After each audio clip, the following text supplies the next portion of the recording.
There's often a lot of requests for HOCD or POCD videos, and I'm often explaining that, when it comes to OCD, there really aren't themes. It really doesn't matter what the theme is. OCD is always the same. The way you get over it is always the same, and it's really important not to get caught up in the superficial characteristics that tend to get defined as themes online. The more important thing is to look at the underlying uncertainties beneath those superficial characteristics. However, I am going to capitulate to pressure, and I'm going to give you your video on straight OCD.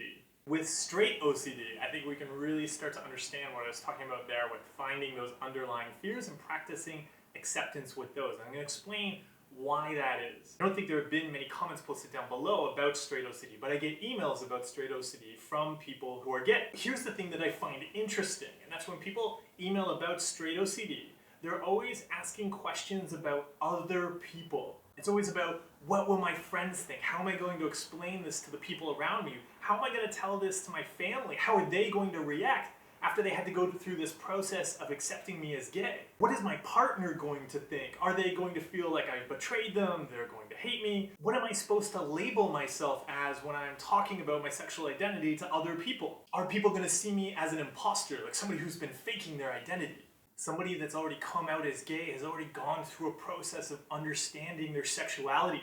So when they're struggling with OCD, the uncertainty tends not to latch on to their sexuality. They don't get caught up in all that superficial stuff about sexuality and seeking reassurance and, I experienced this in my body, does that mean that? Or I might have looked at this person that way, does that mean something? Because that's where a lot of people often get caught up when they're struggling with OCD. But with straight OCD, because a person who's come out has already gone through an experience of understanding their sexuality, I find they have more insight into the actual fear that's underlying the issue, and that is, what are other people going to think?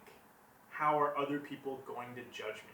With something like HOCD, you could say that straight privilege is a huge contributor to that, because a straight person doesn't have to go through a process of coming out as straight. Heterosexuality is assumed. If you walk into OCD with assumptions, OCD is just going to latch onto those assumptions and use them to make you miserable. So here's my recommendation. If you are somebody who struggles with the fear that you are somebody that you know you're not, I recommend looking at other things you do related to fears about what you think others think about you. This really can be anything where you're reacting to what you think others are thinking about you. It could be avoiding social situations because you're worried about how you're going to be judged, or when you're at work, not really wanting to do group projects because you get worried about what other people are thinking about your work.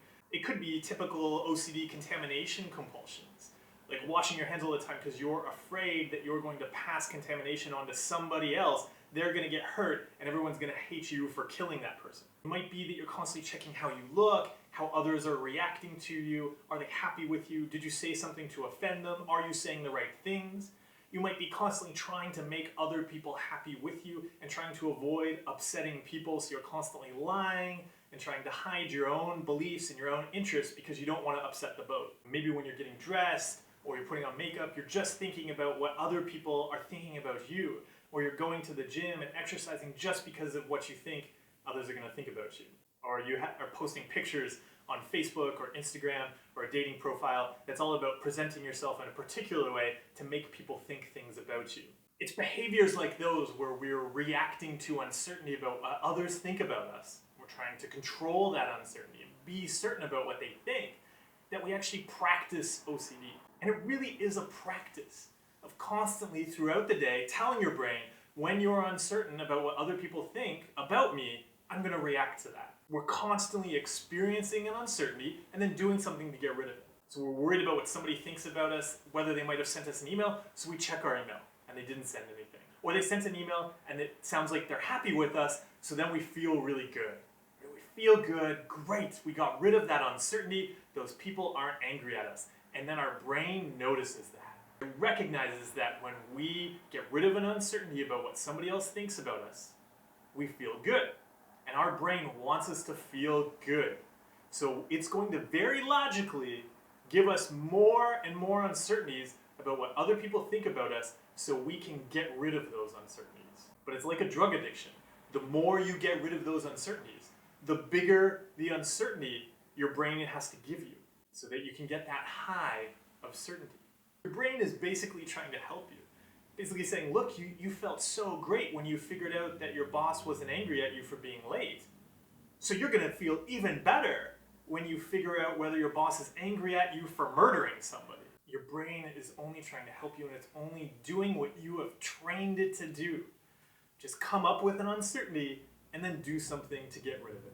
That's why it's so difficult to resist engaging in those OCD compulsions around things that really stress us out, really make us anxious, really horrify us. Because we spend all day training our brain to react to uncertainty with things that may not bother us very much. But that's just the problem. If you're totally fine with reacting to uncertainty throughout the day to get rid of it, why wouldn't you react to those uncertainties that really stress you out? So tackle all of the compulsions you engage in as a reaction to your fears about what other people are going to think about you. That's where you're going to do the real work that's going to help you cut out those compulsions related to the more stereotypical OCD symptoms that you're struggling with. And absolutely, a lot of those compulsions that I talked about as compulsions, probably a lot of people will say, hey, those aren't compulsions, those are totally normal things. It's normal to react to those uncertainties. And I say, yes, absolutely, it is normal. And you know what else is normal? Struggling with a mental illness.